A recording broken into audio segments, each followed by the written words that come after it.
Good evening. You're watching the news on Croatian television.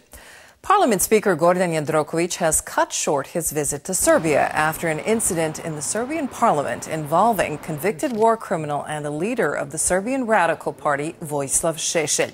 Šešelj stamped on the Croatian flag and shouted insults in the hallway of the parliament building in Belgrade. Croatian officials have condemned the incident. We heard the president of the Radical Party, member of parliament and also convicted war criminal Vojislav Šešelj shouting some very offensive remarks in our direction. We continued down the hall. Later we learned that he had taken down the Croatian flag, stamped on it and tried to tear it before he was stopped by security.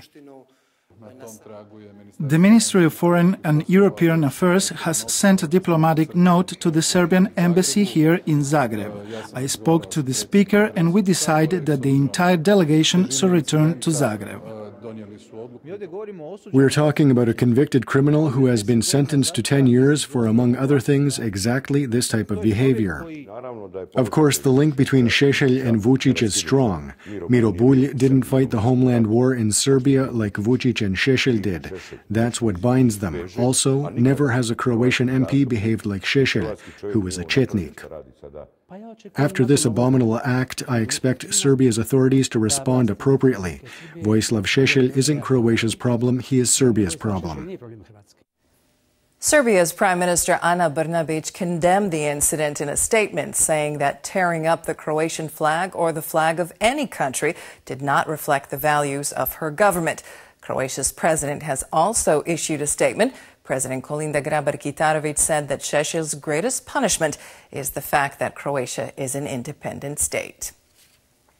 Parliament's Economy Committee heard today from the government-appointed administrator for Agrokor, Fabris Peruško, and Economy Minister Martina Dalić.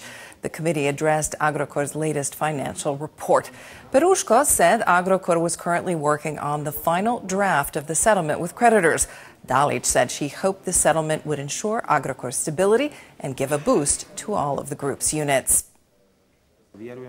I am confident that after we reach a settlement, we will have the opportunity to present the four-year plan, which creditors will approve, and will be working on that in the upcoming period. The Ministry of Agriculture, 2 government agencies, and the Croatian Bank for Reconstruction and Development have signed a deal that will create a new line of financing for the agriculture sector. Farmers, processors, and forest owners will have access to low-interest loans for the purchase of animals, farm equipment, and seedlings. Loans for the dairy sector will be especially favorable. Interest rates for the dairy sector will be 0.1%. From now on, no farmer in Croatia can claim that he is getting a non-competitive rate or non-competitive access to financing. The Croatian Chamber of Commerce held a conference today to address how to improve Croatia's business climate.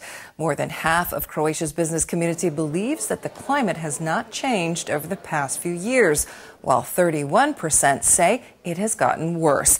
Some business people said Croatia was falling behind comparable Central and Eastern European economies because these countries had carried out the reforms Croatia has not. The lack of significant change was also noted by the European Commission, despite the fact that we've seen more robust growth than a few years ago, but we continue to lag behind comparable countries when it comes to development.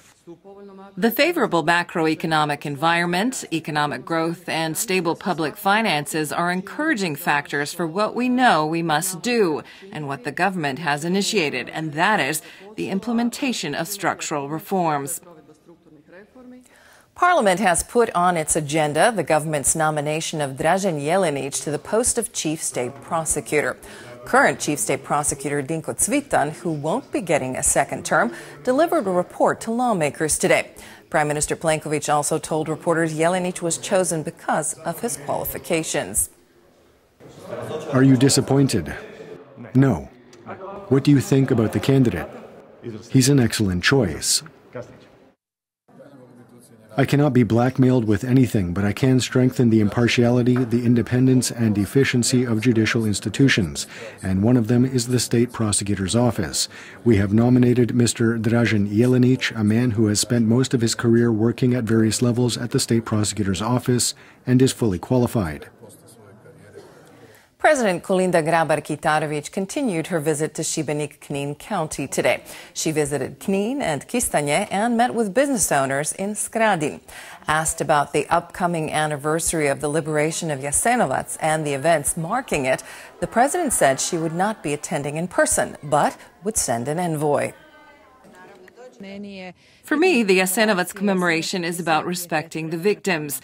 I do not want this issue to be politicized in any way. Again this year, we don't have a unified commemoration. I will be paying my respects and honoring the victims of Jasenovac personally, but I will not be attending any official events. In sports, today was day 2 of the Tour of Croatia cycling race. Eduard Michael Grosu of Romania won the second stage, covering 235 kilometers from Karlovac to Zadar. Today's first-place finish has put him in the lead overall. Of the 8 Croatian cyclists in the race, Josip Rumac finished in the top 10 today. The 6-day tour will end on April 22nd in Zagreb.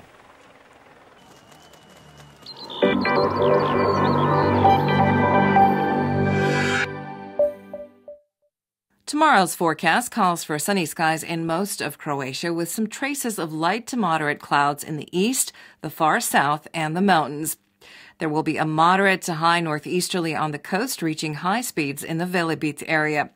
Winds may switch between a northeasterly and northwesterly around midday and in the afternoon. Morning temperatures in the interior will be slightly cooler. Lows will range from 6 to 11 inland and from 12 to 17 on the coast. Daytime temperatures will be slightly warmer everywhere, between 20 and 25 degrees. Sunny and warm conditions are expected all the way to the end of the week. There will be a moderate northwesterly wind on Friday. The mornings will be slightly cooler, but daytime temperatures are expected to rise gradually, reaching up to 25 over the weekend. The coast can also expect very good weather over the coming days. There will be a moderate to high northwesterly on Friday. Daytime temperatures will be around 25 degrees. Morning temperatures will be a bit more brisk as southeasterly and southwesterly winds sweep up the cool air from the sea towards land.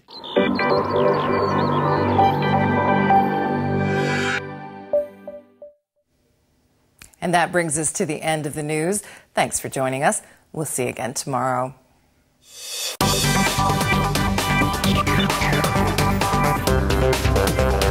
Thank you.